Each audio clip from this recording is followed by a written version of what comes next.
Denver did not pull through for us last night. Jokic and MPJ stack did not hit. You could see they both went under once again, so not a good game for Denver. Obviously, they got eliminated. Pascal Siakam was real close to getting this. Honestly, he should have. I believe he had 15 at the half. He got to 20 and could not get that last bucket for that 22 points.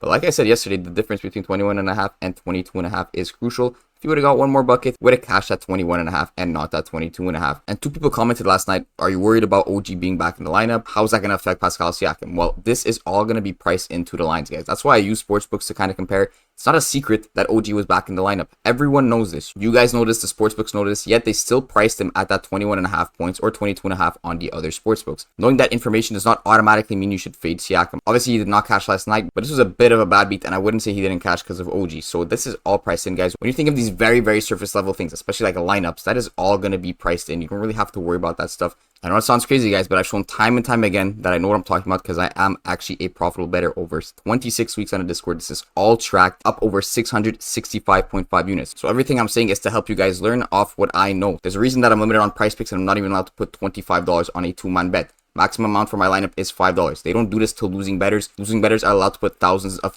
dollars down. So just to show you some credibility that I know what I'm saying, because I know a lot of you guys are watching like, what is this guy saying? Matchups doesn't matter. All these things don't matter. Well, they do matter, but it's already priced into the line is what I'm trying to tell you. So certain players being in and out, who's playing, the pace of the game, these things all matter, but that is already etched into the 7.5 point line. Prizepicks goal and all sportsbooks goal is to have a line where there's a 50% probability that goes over that prop and a 50% that goes under. We're trying to find lines that are more likely to go over. Obviously, over one day, things could go wrong, but guys, I've been doing this since May 2022 on Prizepicks specifically. I've played over 2,000 entries with 391k in amount one, so I've been doing this for quite a bit of time, and this is after being limited for 5 months. So I'm just telling you, it's super important to take these sportsbooks juice and all these things into consideration as your main factor. Now, it is Monday. On Mondays, I do like to recap the Discord, and honestly, not too much to go over here.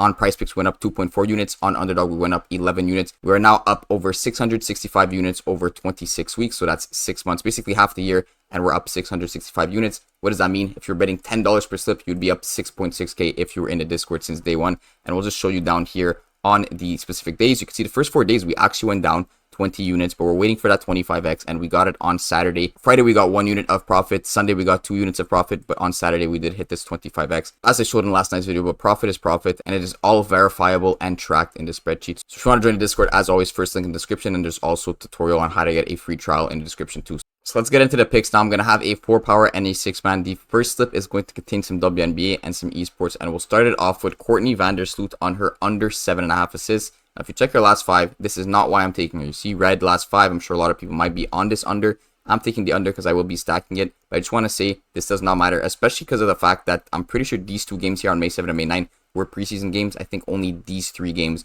were real season games, or maybe even just these last 2. Anyways, we're going under 7.5 because I want to be stacking her up with Brianna Stewart on her under 34.5 PRA. Similar to what I did with Jokic and MPJ yesterday, when the main assister is not getting assists, it's possible that someone who is heavily reliant on assists is going to go under their points, or just points in general. Now in this case, Brianna Stewart, I don't have stats for you guys that says that she has a lot of points from assists. As far as I know, it doesn't really exist in the Wnba. I don't think those stats are tracked to that accuracy. What I could show you is the 3 regular season games. So after all, Washington is a regular season game. So in the past 3 games, Brianna Stewart has only cleared this in the May 16 game, and as I showed you, Vandersloot has never cleared this line. So in 2 out of the 3 games this season, they have both went under together. So when Courtney's going under her assists, Brianna Stewart went under her points, rebounds, assists. But I'm not just doing that based on 3 games.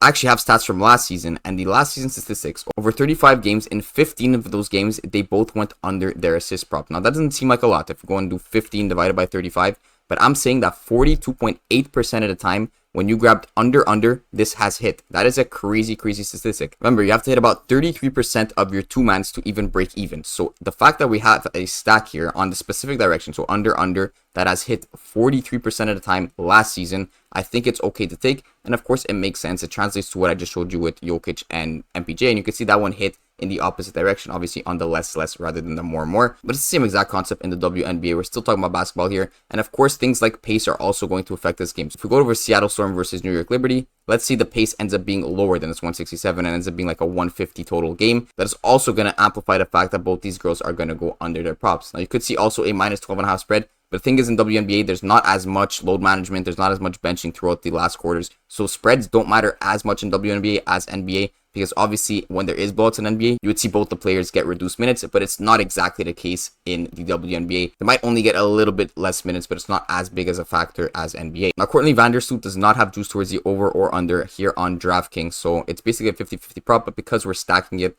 with the next prop, which is a good prop, you're going to see she's at 33.5 on DraftKings, and on Prizepicks, we're getting her at 34.5. So obviously you grab the under in that case. She's too high on Prizepicks relative to the sports books. So I'm liking Brandon Stewart's prop, and we're just going to stack that up with Vandersloot on her under assist. Finish off this slip, we're going to go over to CS2 and grab a stack here. This is going to be on map 1 kill, so now we don't have to worry about map 1, 2. It's just going to be one map. Hopefully it's a shorter map. As I've always explained, the CS2 correlation is that the less rounds there are, the more likely it is to go under. If you're into COD, you know Search and Destroy is up to 7. In CS2, it's basically like that, except up to 13. So there's a lot of wiggle room for there to be less rounds. So tonight we're targeting this game here, Take Flight versus Fluffy Aimer. And the first player we're taking is Beaky on his under 13.5 map 1 kills. I always compare these lines to underdog to see if we're getting at least a half point or a half kill of value here. So in this case, Beaky is set at 13 kills on underdog versus the same team here, Fluff. So that is going to be our first prop. We're getting a 0.5 kill of value. And to stack that up with, obviously you go over to Fluffy Aimer. Since they're playing the same game, you're expecting a short game. You want to take another player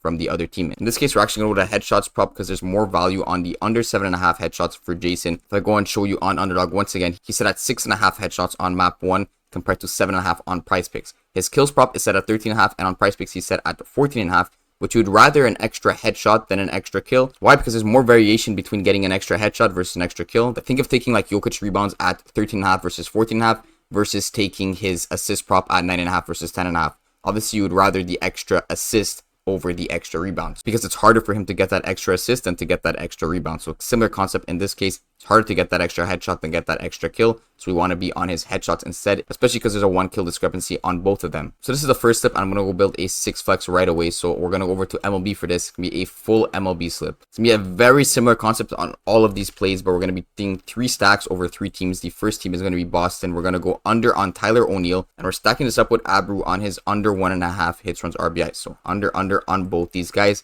Why? Because Abru is expected to be batting second, O'Neill is expected batting fifth, so they're not right next to each other in the lineup, but close enough. I like to take batters within at least 1 to 3 batters in between them, because if Abru ends up batting first within an inning, you know, you will get to O'Neill eventually, and if O'Neill's not getting an RBI, it's likely that Abru's not getting a run, and all that is kind of a chain reaction, especially in baseball, where if the team is not getting those chain reaction hits, they're not going to be getting runs, and they're not going to be getting RBIs. There's also going to be less at-bats for the team as a whole, allowing both these guys to go under together. It happens more often that both guys go under together rather than one goes over and the other goes under.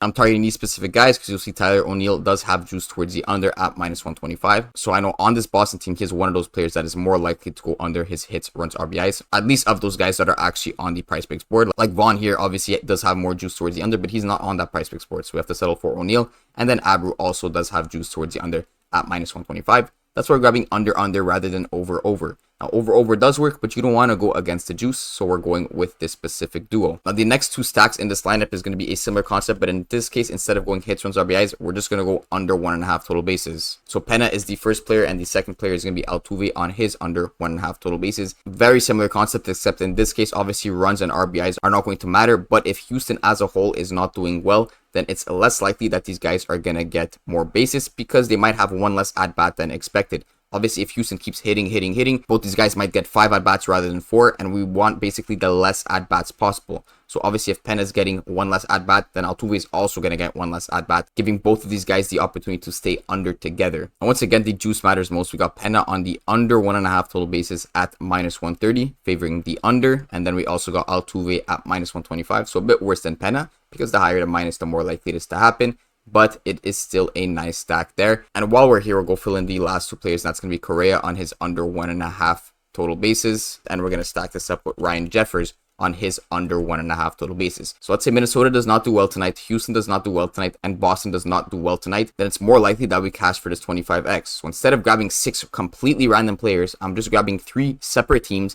And if these 3 separate teams don't do well, then we cash all 6 props. Rather than grabbing random players like Caitlin Clark on one player and then going to CS2, grab another guy, we're stacking these up so we have the highest probability that we actually cash 6 for 6, because that's what matters the most. We don't care about that 2x. We don't care about that 0.4x. Obviously, those help keep us afloat, but we want that 25x. So we want to maximize the probability that we actually hit this 25x. So that is going to be the second slip. We got a 4-man, we got a 6-man. Good luck, everyone.